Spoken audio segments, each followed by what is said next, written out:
So I had lower surgery back in January this year. I had some complications that led to this being a scary and painful situation.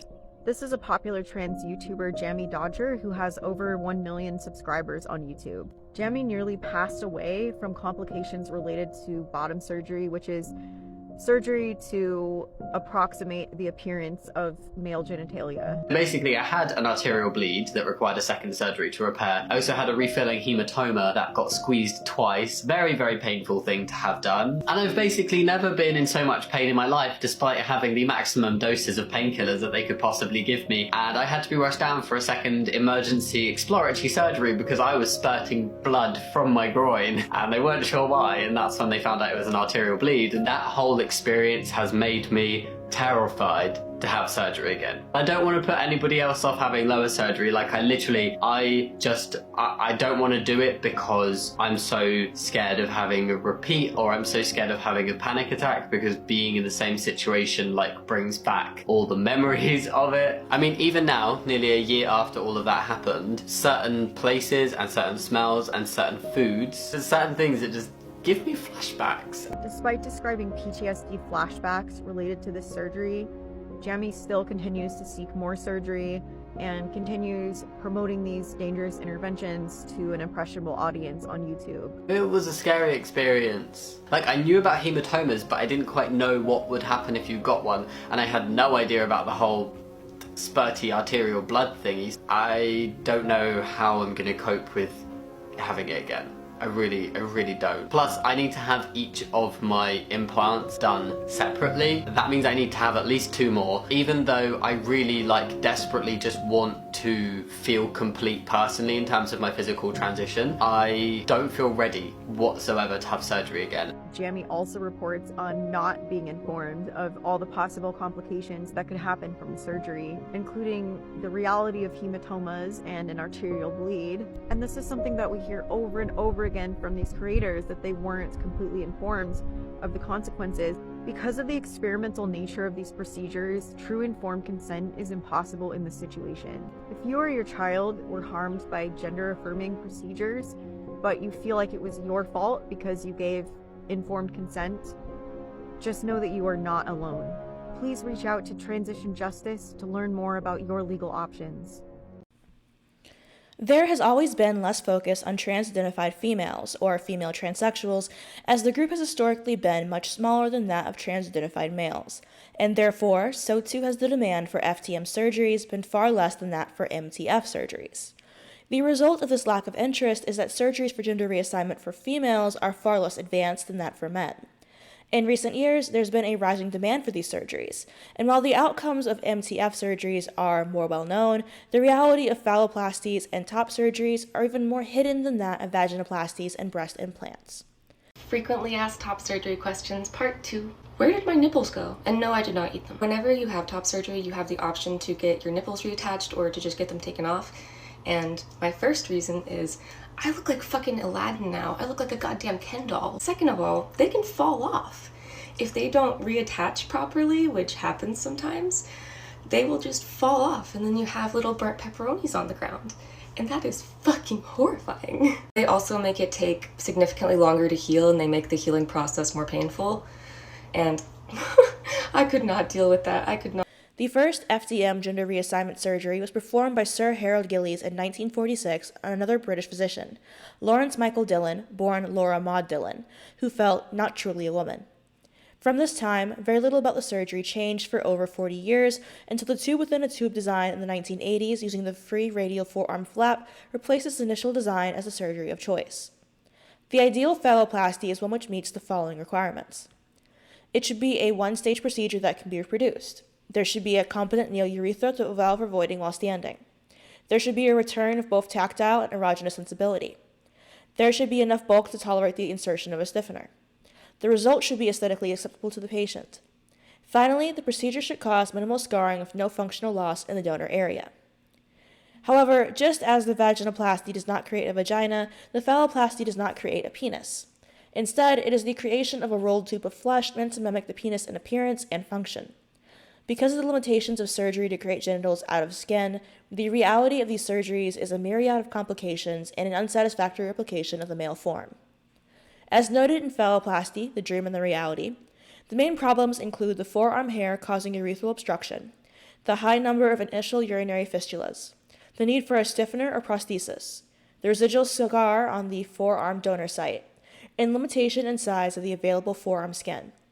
Some surgeons even feel that there is a loss of phallic girth as a result of tissue atrophy, rendering a phallic contour cosmetically unsatisfactory.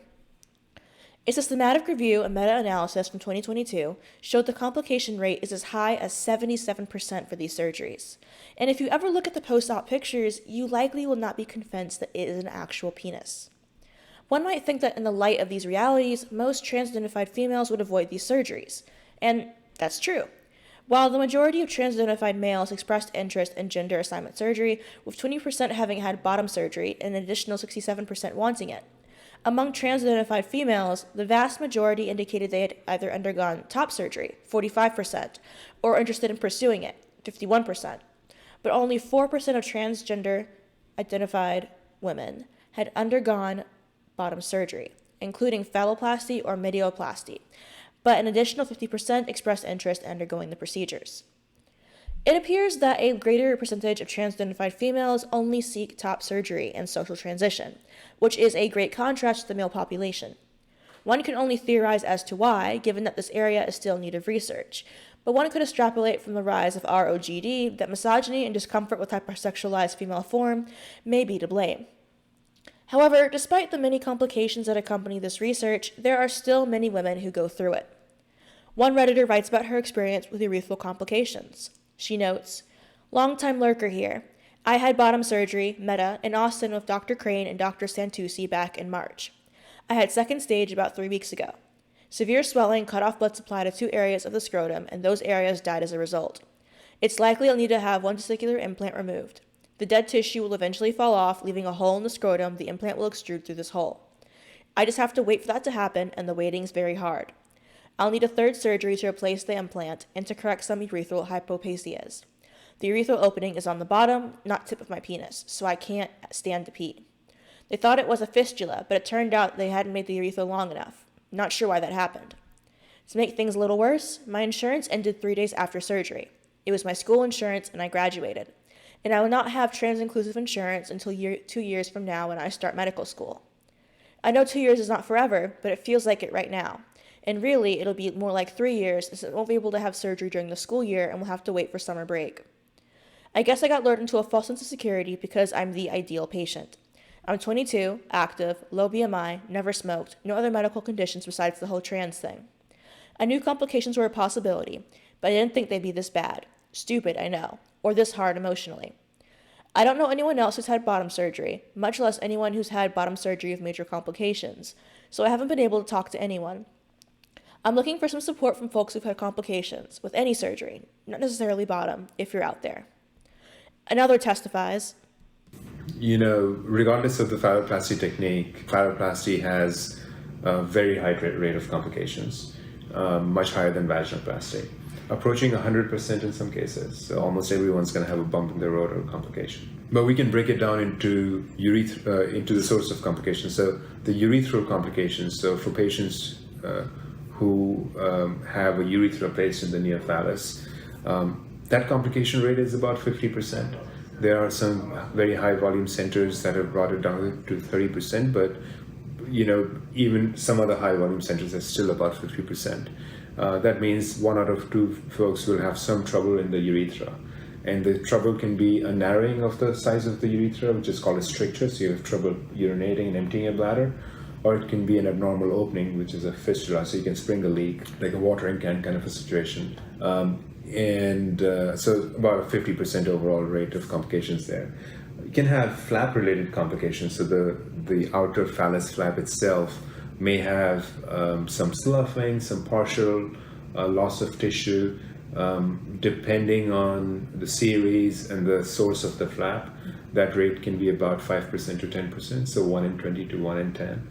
Most of the time that is taken care of with local wound care.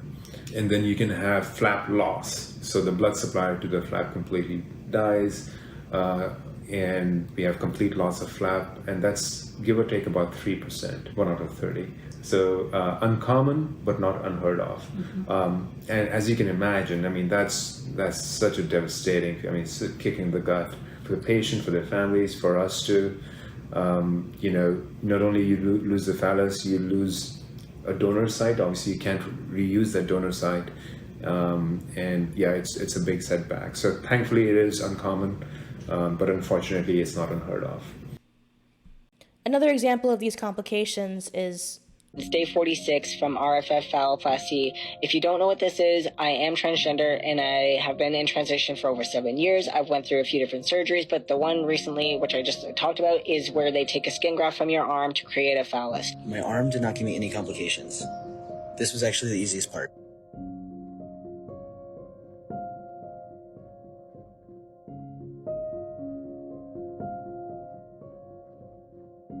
It didn't quite go as planned. I did stage 1, which was the graft off of my arm, the scrotoplasty, vaginectomy, urethral lengthening, and a skin graft on my leg to fix my arm.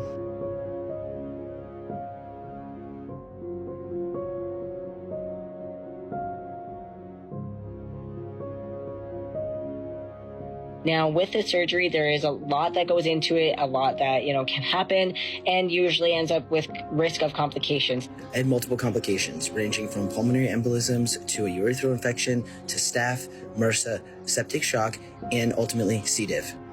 The C. diff led me to needing a fecal transplant in order to get my body back in health in order to actually heal from these surgeries.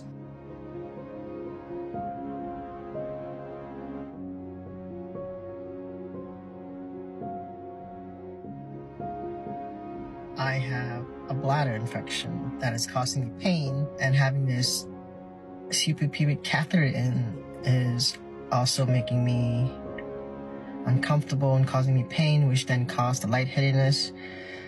I was supposed to go back to work today. I wasn't able to because I just couldn't get out of bed. It was so painful. Currently, I've had 12 complications with just my arm alone. Things didn't go as planned, so I had a second surgery, which was a repair surgery. Still didn't go as planned, so I had a second repair surgery. If you guys don't know what a suprapubic catheter is, it's pretty much a catheter that goes directly into your bladder and drains out into a urine bag, and the tube that comes out from underneath your belly button, and that stays out, for however long you have the catheter in. I have also had 8 complications with the phallus and with everything like down here. I am supposed to be off work until the surgery, which is on this 22nd. So I have a little over 3 weeks to just decompress and just really process what happened in the last couple of weeks, which I haven't really, There was really nothing that could prepare me for this surgery and for the complications I was going through. So altogether, right now, I've had 20 complications in the span of over a month and a half. When it comes down to it, the truth about FTM SRS is that it's not really convincing, and the surgeries themselves are painful and often require multiple revisions. The dream of changing sex, as it has always been, is nothing more than a hopeless wish, and those who end up taking these surgeries are often not given the informed consent about the realities of complication rates, of needing for revisions, or just what it's going to look like at the end of it. People lie to save feelings to prevent other trans people from potentially rethinking their decision, and in the end, this only creates more and more harm. After all, if everyone was honest and admitted that these do not look like so-called cisgender genitals, then a lot of these people wouldn't go through with it. This, dear viewers, is where we part. I had to look at so many pictures for this video, and I hope you enjoy my suffering, because I don't want to look at real penises or fake penises. It was awful. And it was very depressing looking at some of these surgery pictures, because there's a lot of complications, a lot of necrotic flesh. So not only did I have to see surgery pictures where someone's leg is flayed open and the rotting flesh attached to someone, it's very disturbing, and I don't understand how anyone who gets a medical degree, first do no harm, can do these surgeries when all they do is harm. Anyhow, if you guys have any comments, questions, or concerns, let me know in the comment section down below, and I'll see you guys next time. Bye!